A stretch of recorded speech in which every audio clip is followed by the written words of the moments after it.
Meu nome é Sandra Ferreira, eu sou enfermeira, trabalho como consultora aqui no Telesaúde e trabalho no Serviço de Saúde Comunitária do Grupo Hospitalar Conceição. A ideia hoje é a gente conversar um pouco então sobre a questão do protocolo clínico, né? E como utilizar essa ferramenta no trabalho da enfermagem, não só para a questão de prescrição de medicamento ou solicitação de exames, mas também protocolos clínicos que possam nos guiar com qualidade no cuidado dos pacientes, né? É claro que a questão da prescrição e da solicitação de exames é uma coisa que, em geral, preocupa bastante os enfermeiros e imagino que vocês devam ter perguntas para a gente estar conversando no final, então, da explanação. O que a gente vê na área da saúde é que os recursos financeiros do setor saúde são sempre finitos. A gente tem um custo crescente na área da saúde, mas os gestores não conseguem dar conta, satisfazer todas as necessidades de investimento nessa área. E a demanda da população em relação a serviços de saúde, ela é infinita, né? Então, nós temos recursos finitos e uma demanda que nos parece infinita. Então, a gestão é uma ferramenta que vai auxiliar os responsáveis pelos recursos, gestores e profissionais que atuam no setor, a utilizar, então, os recursos disponíveis da melhor forma possível, né? Nesse sentido, a gestão da clínica, né, ela vai nos ajudar na área da saúde a aplicar tecnologias com a finalidade de nos assegurar padrões clínicos ótimos e melhorar a qualidade da atenção à saúde das pessoas. Então, dentro da gestão, a gestão da clínica é uma das ferramentas utilizadas dentro da área da saúde que pode estar nos auxiliando. As tecnologias da gestão da clínica são 6. As diretrizes clínicas e os protocolos clínicos ou linhas guias são uma delas. Então, eu destaquei exatamente essa questão das diretrizes clínicas e os protocolos, que é o que a gente vai estar abordando nessa webconferência. Os demais temas, então, gestão da patologia, gestão de casos, gestão do risco da clínica, lista de espera, auditoria, então, podem ser temas de outras webconferências, se vocês tiverem interesse de fazer a discussão desses temas, dessas tecnologias, então, da gestão da clínica.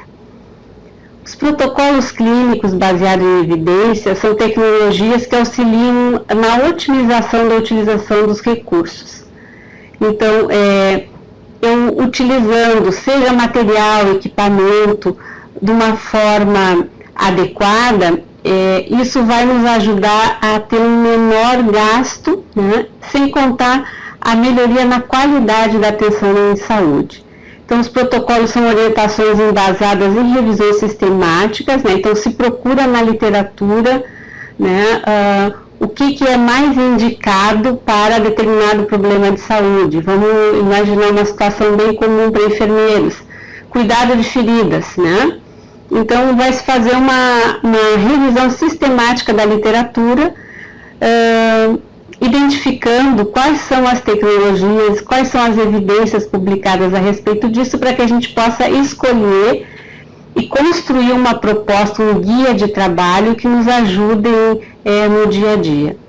Então, as evidências encontradas na literatura vão ser padrões de condutas reconhecidos pela comunidade médica internacional para ser aplicado em situações específicas, né, na nossa prática diária e na organização dos serviços de saúde.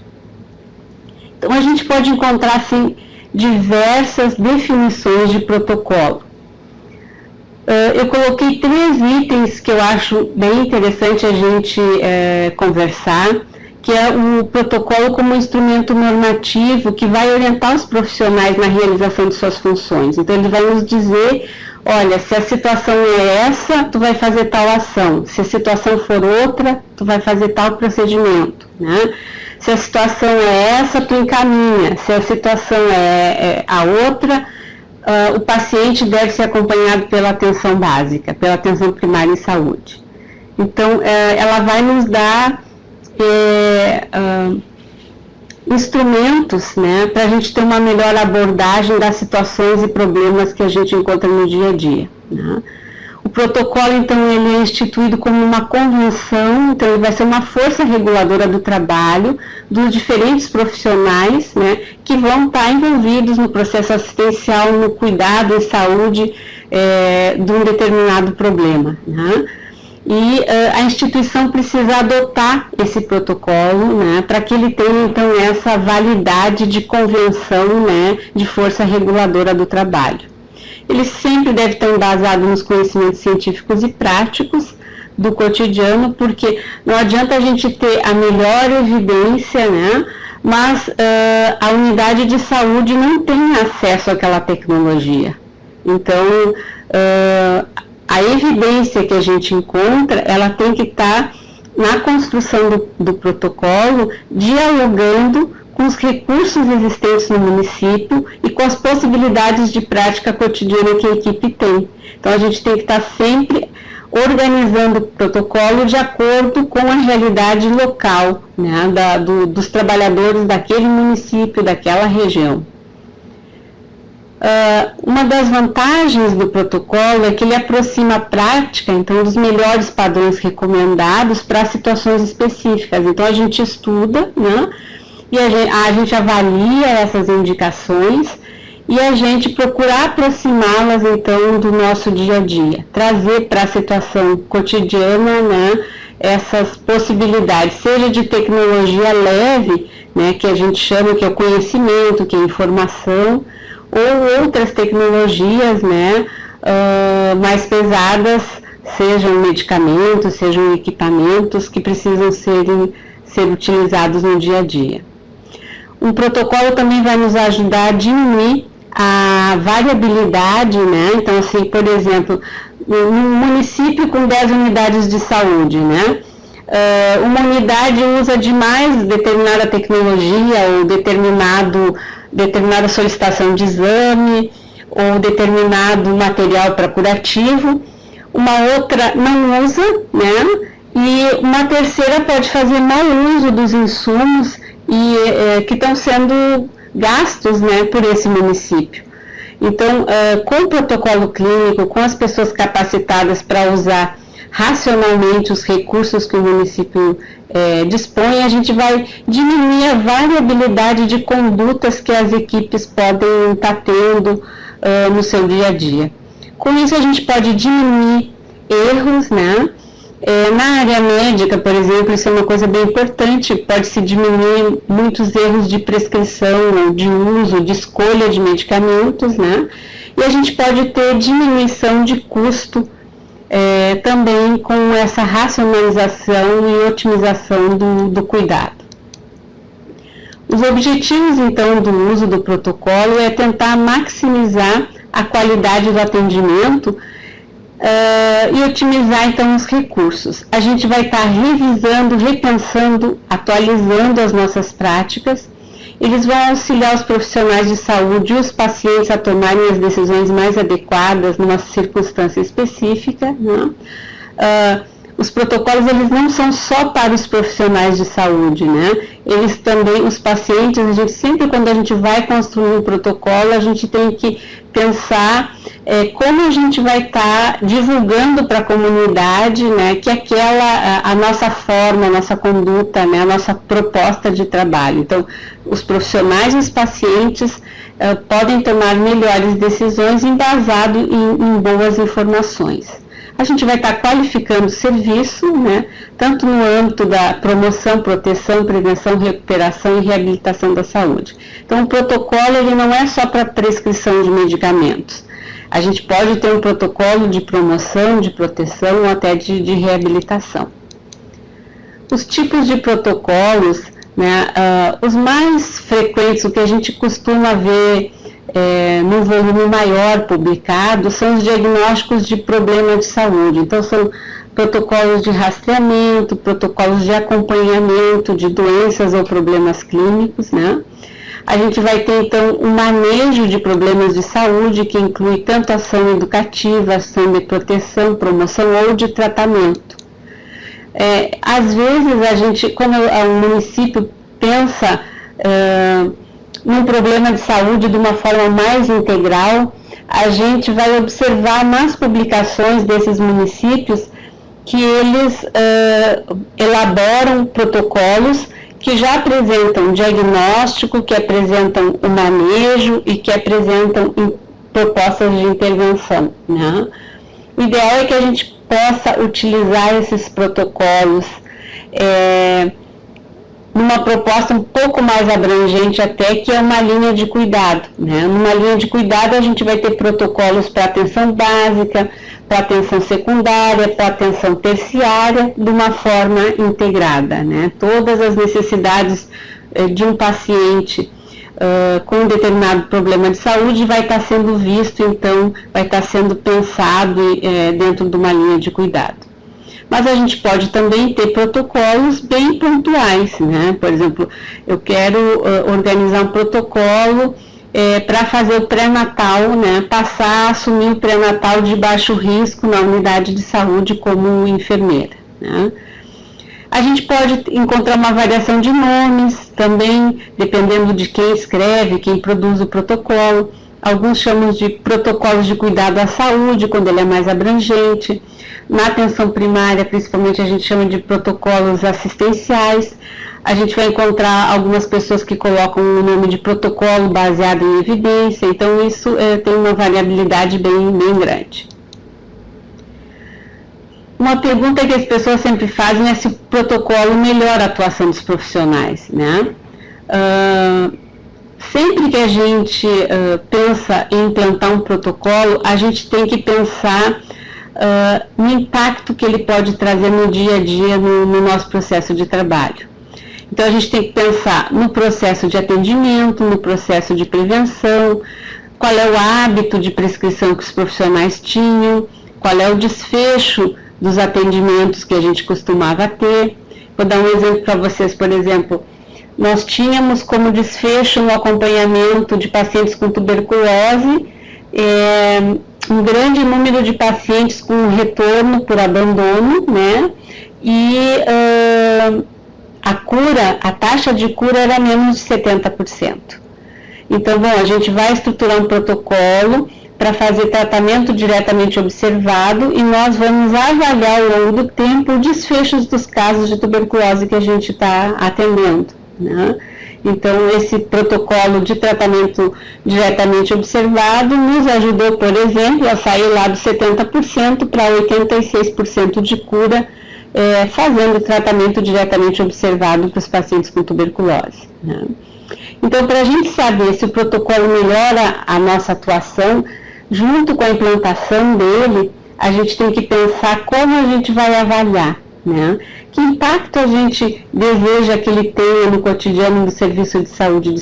Eu quero que a intervenção seja no processo de atendimento, nas atividades de prevenção, na forma, nos hábitos de prescrição que os profissionais têm, né? Ou como esse exemplo que eu coloquei no desfecho de caso, né?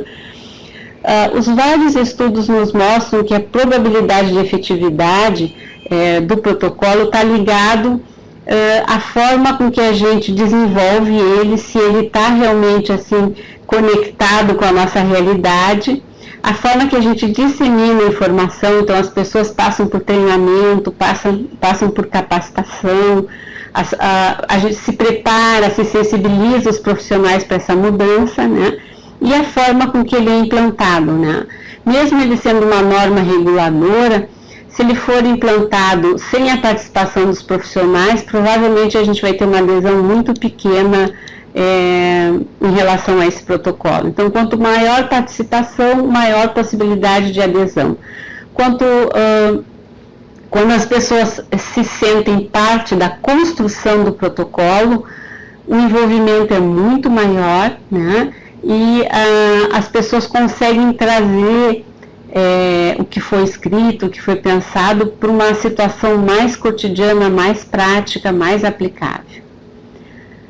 Em relação à enfermagem, né, até agora eu falei de protocolo de uma forma geral, né, contextualizando então a questão dos protocolos clínicos, né. A enfermagem ela tem ampliado seu campo de atuação em todo o país, né.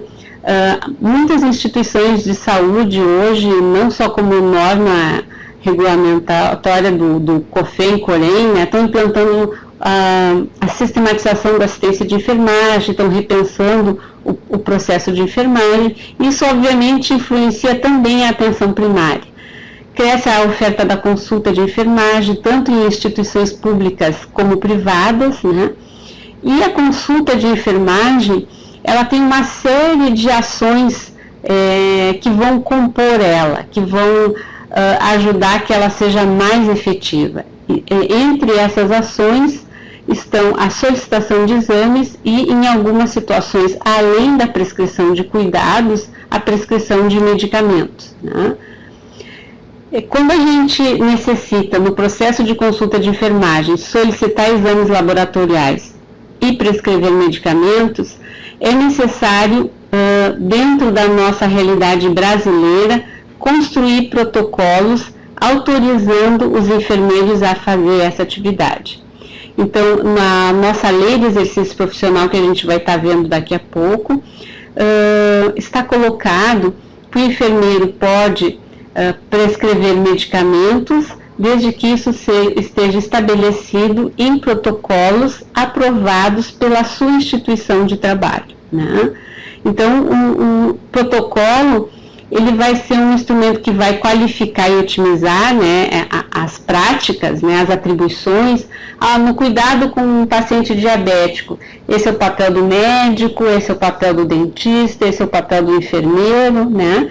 Então, ele vai trazer com clareza essas atribuições, né? Vai sistematizar o conhecimento para a melhoria da população, mas para nós enfermeiros ele tem um aspecto muito importante, que ele vai dar legalidade à prática de solicitação de exame e prescrição de medicamentos. Então, nós temos a Lei 7.498 de 86, né, que fala dessa questão de que enfermeiros podem prescrever medicamentos e solicitar exames laboratoriais. A gente tem um decreto, né, que regulamenta o nosso exercício profissional, e nós temos uma série de resoluções do Conselho Federal de Enfermagem e também de conselhos estaduais que vão regulamentando as nossas atividades vinculadas à consulta, vinculadas à solicitação de exames e prescrição de medicamentos. Na referência bibliográfica está colocado lá para vocês, então, relacionado, então, essas resoluções que vão nos dar esse respaldo legal para fazer essas atividades. Lembrando só que a consulta de enfermagem, né, ela visa a avaliação do estado de saúde dos indivíduos durante todo o seu ciclo vital. Então, nós podemos ter consulta de enfermagem para o recém-nascido, para acompanhar o desenvolvimento e crescimento da criança, consulta de enfermagem para a mulher, consulta de enfermagem para a gestante, para o pré-natal, para a questão de planejamento familiar, de climatério, a consulta do idoso, a consulta do trabalhador, a consulta para doenças crônicas, né? Então, a gente pode estar acompanhando as pessoas durante todo o seu ciclo vital, esteja ela passando por um problema de saúde ou consultas de enfermagem que vão fazer o papel de prevenção e promoção da saúde. Então, ela tem um cunho educativo muito importante. A ideia é que a consulta de enfermagem possa preparar o indivíduo e a família para o autocuidado, né? Então, só para reforçar que o protocolo, ele não precisa ser um protocolo para prescrever medicamento ou para solicitar exame. Eu posso ter um protocolo de cuidado, né, no qual o papel do enfermeiro vai ser toda a parte de promoção, prevenção, né, da saúde, não necessariamente voltado para a prescrição de medicamentos. Obviamente que a prescrição de medicamentos ela preocupa em geral mais os enfermeiros, né? Ela é vamos dizer assim, um aspecto mais sensível de toda essa discussão de protocolos clínicos. Que o enfermeiro tenha protocolos no seu dia a dia para melhorar, para qualificar o seu trabalho, isso é indiscutível, né? Em termos nacionais, isso é muito tranquilo. A polêmica sempre vai se dar na questão da prescrição de medicamentos. Em alguns municípios a gente já tem um trabalho no Brasil afora bem estruturado, bem definido, em outros lugares a gente não tem isso, né? Os enfermeiros não podem executar essas atividades. Se a gente pensar também em relação ao que é o diagnóstico de enfermagem, né? Então, o diagnóstico de enfermagem ele é um julgamento clínico acerca das reações que o indivíduo, família ou a comunidade apresenta, né? Então, pode ser em relação a problemas reais que a pessoa está tendo naquele momento ou problemas potenciais de saúde que a pessoa pode desenvolver ao longo do seu ciclo vital e que a gente vai estar trabalhando prevenção, né? E o diagnóstico de enfermagem vai ser, então, a base para as nossas intervenções, né? E a enfermeira vai ser responsável por desenvolver ações para ter um plano de cuidado em cima desse diagnóstico que ela realiza na consulta, né? Na atenção primária à saúde. Em relação à prescrição, né, na área da saúde, a prescrição significa um conjunto de recomendações realizada por um profissional, pode ser médico, enfermeiro, odontólogo, né, psicólogo, assistente social, enfim, que podem estar relacionadas ao estímulo ao autocuidado, né, pensando no trabalho da enfermeira, medidas de higiene e conforto, restrição ou incentivo de novos hábitos, modificação no estilo de vida, ou indicação do uso do fármaco, né, ou até de um procedimento. Então, só para a gente lembrar que prescrever não significa necessariamente que a prescrição seja medicamentosa. O fato do enfermeiro prescrever cuidados em relação à saúde e modificação no estilo de vida não tira a responsabilidade dele sobre o processo de prescrição, porque ele não está dando medicamento, né? Então, se eu oriento uma pessoa que não tem um idoso diabético, hipertenso, né, eu vi lá no artigo que caminhar determinado tempo é excelente, vai fazer estímulo cardiorrespiratório, e eu oriento essa pessoa a caminhar, começa a caminhar amanhã, 15 minutos, 20 minutos, meia hora, até caminhar 1 hora por dia. Se eu faço isso sem todo o embasamento de avaliação de se essa pessoa realmente tem condições de caminhar, e se ela vai caminhar lá no primeiro ou no segundo dia e tem uma síncope, cai, se machuca, enfim, né? Porque ela não tinha condições de subir a lomba, eu esqueci de dizer na minha orientação que tinha que ser num lugar plano, a única praça do município é uma lomba, né? O fato da minha prescrição ter sido inadequada, ela levou ao prejuízo dessa pessoa, né? Então, seja o que for, seja cuidado, seja orientação, seja medicação, o profissional ele tem uma responsabilidade pelo que ele prescreve, pelo que ele indica para o paciente, né? Então, o fato de não ser um medicamento, uma receita, não tira a nossa responsabilidade em cima de tudo aquilo que a gente recomenda que as pessoas façam. A nossa recomendação na consulta é uma prescrição não medicamentosa, né? E é importante a gente lembrar que o foco, que o cerne do trabalho do enfermeiro, né, dentro da consulta de enfermagem, é a questão da educação em saúde e da prática do autocuidado. Então, eu posso ter um protocolo para prescrever medicamentos, mas eu posso ter um protocolo também que vai estar voltado para todos os componentes educativos que estimulam a prática do autocuidado. Eu posso ter um protocolo para enfermeiro trabalhar com entrevista motivacional para fazer adesão do tratamento para HIV e AIDS, para fazer adesão ao tratamento de tuberculose, para fazer adesão ao tratamento de diabetes, de hipertensão ou de outras doenças crônicas.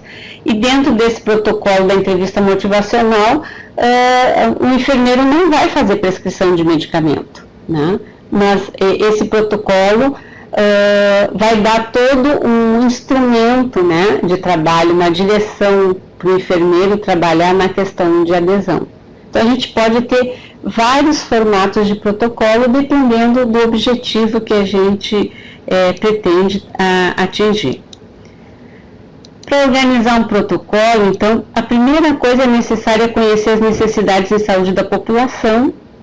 A gente tem que conhecer as competências e atribuições do enfermeiro relacionado ao tema, né? Então, qual é o papel do enfermeiro no cuidado de um diabético, de um hipertenso, de uma pessoa com tuberculose, com doença renal, né?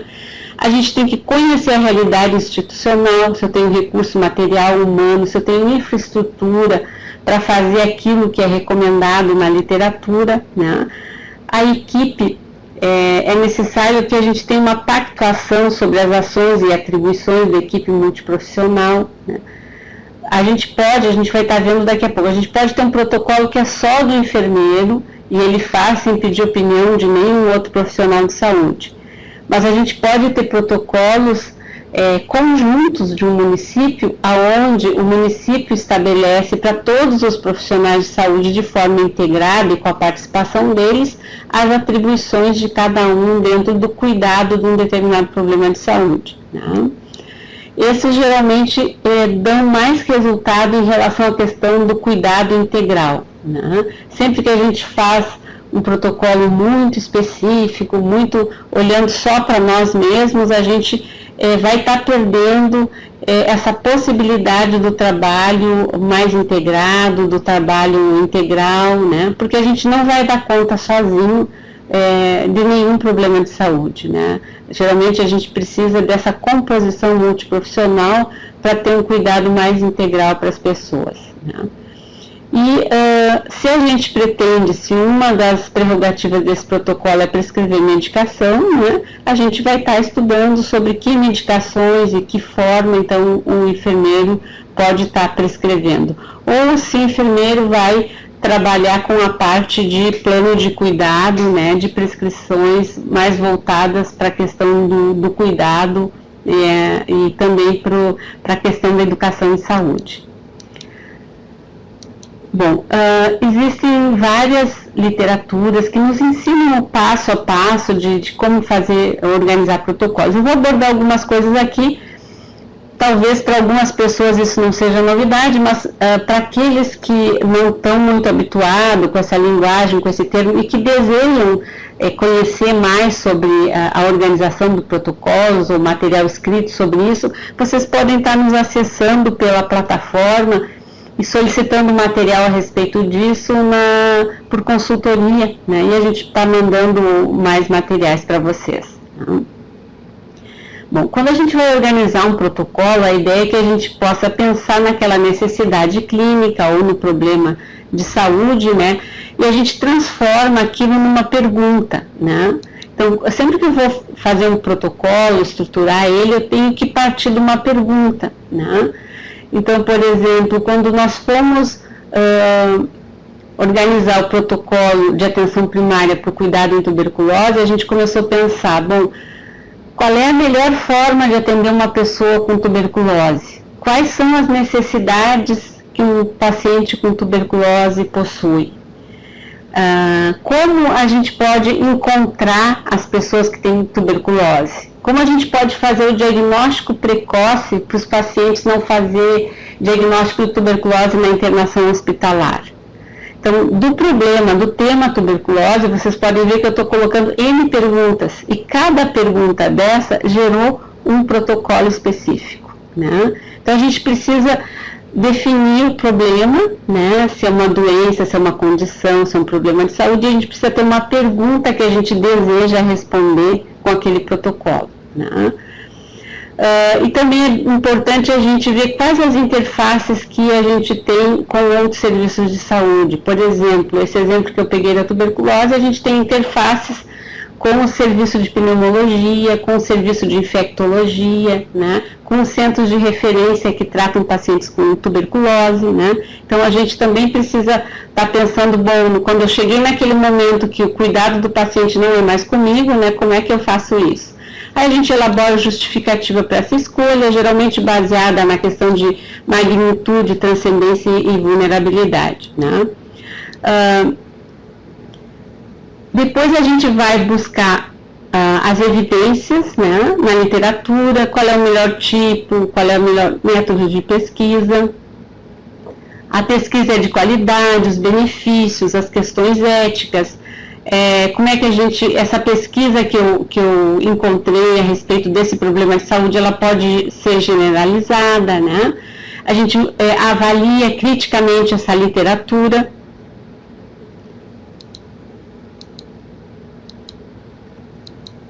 A gente tem que pensar se aquilo que eu encontrei na literatura é aplicável à realidade local e para os pacientes com quem eu trabalho, né?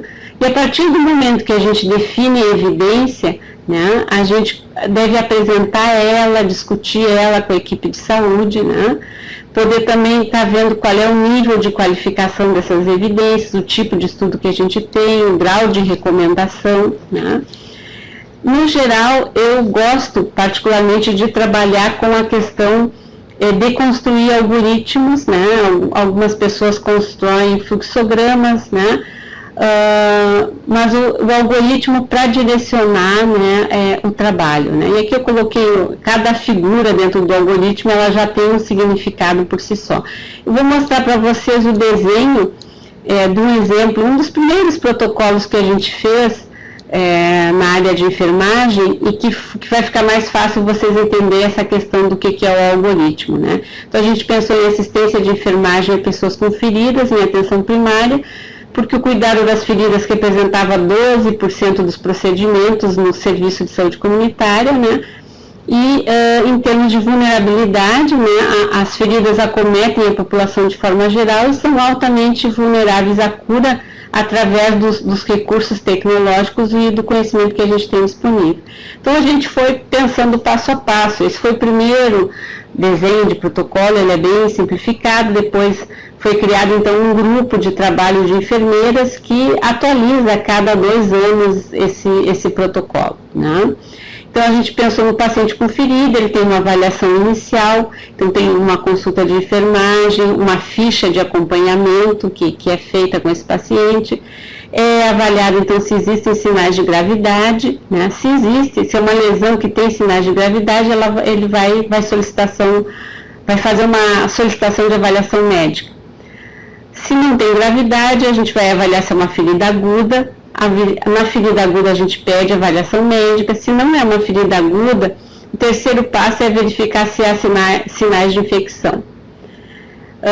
Como a gente não tem protocolo para prescrição de medicamentos e sinais de infecção de feridas, aí também esse paciente vai passar por uma consulta médica. Se ele não tem sinais de infecção, né, eu dividi aqui o algoritmo em 2 para a gente poder visualizar melhor, né? A gente vai verificar uma ferida aberta ou uma ferida fechada. Aí uma ferida fechada, então o procedimento é limpeza com soro, secar com gás, manter o curativo protetor ou sem curativo, né? Ok, então eu estava comentando com vocês, então de acordo com cada problema, se é uma ferida aberta, qual é o procedimento, né? Se é uma ferida aberta com necrose ou sem necrose, se é uma ferida de grande extensão ou não, né? E depois também todo um passo a passo, né, que a gente realiza para estar reavaliando essa assistência, se tem melhora, se tem evolução daquela ferida, né? A gente vai estar mantendo a conduta até a cura do paciente. Então esse desenho é só para exemplificar para vocês, né, essa questão do protocolo, né? Parece bastante fácil fazer, né? Então a lógica, né, é que a gente vai diminuir, né, então esse espaço, esse gap entre o conhecimento científico e a prática clínica, né? ele nos traz muitas expectativas, como melhoria da qualidade, garantir, né, aquilo que é comprovadamente necessário, evitar iatrogenia, desperdício de recursos, vai otimizar a relação custo-efetividade, né? Esse processo não envolve só os médicos, né? Ele envolve toda a equipe de saúde, né? A gente às vezes costuma ter um pouquinho mais de resistência nos médicos quando a gente elabora protocolos no qual tem prescrição de medicamentos, né? Tem uma discussão que existe bem mais resistência, né?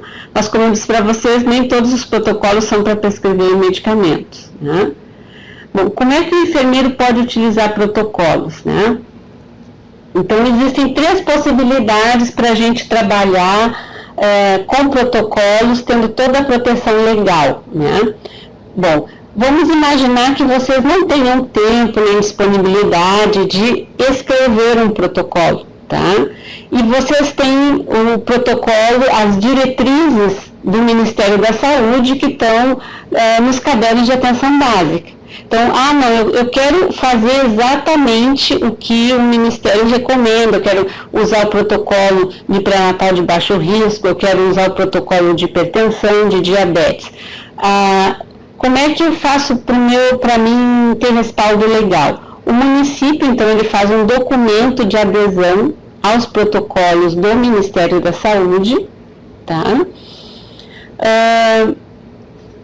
Dizendo que no seu município ele está aderindo ao protocolo tal e que nesse município as atribuições do enfermeiro, do médico, do dentista são as mesmas que estão lá no protocolo, ou ele pode acrescentar ou retirar atribuições que existam naquele protocolo e que ele, enfim, não concorde. Mas é necessário para que o enfermeiro utilize, principalmente se tratando da questão de prescrição de medicamentos, que o município faça essa adesão, dizendo ali que naquela ação no pré-natal de baixo risco, no município de Cacimbinhas, o enfermeiro vai prescrever sulfato ferroso, né? O que ele vai fazer, né? Que no município tal, no paciente diabético, na consulta de acompanhamento para pacientes estáveis, né, com a sua glicemia em equilíbrio, dentro do controle, o enfermeiro vai fazer a prescrição do antidiabético que o paciente está utilizando, né? A segunda possibilidade, então, o grupo de enfermagem faz um protocolo específico, por exemplo, esse protocolo de feridas, ele foi feito junto entre a enfermagem e a medicina, né? Não foi as enfermeiras sozinhas, foi toda uma discussão, porque a gente faz um trabalho integrado, a gente não consegue mesmo com feridas, que é a nossa área, que é o nosso campo, enfim, né? A gente não consegue trabalhar, dar conta de um problema, como eu comentei antes, sozinho. Ou a gente pode construir um protocolo de assistência à saúde para o município, a instituição, contemplando todos os profissionais, né? Então, por exemplo, eu posso pegar o protocolo determinado de uma outra cidade, de um outro município, e criar o meu em cima, né? E contemplar todos os profissionais ali,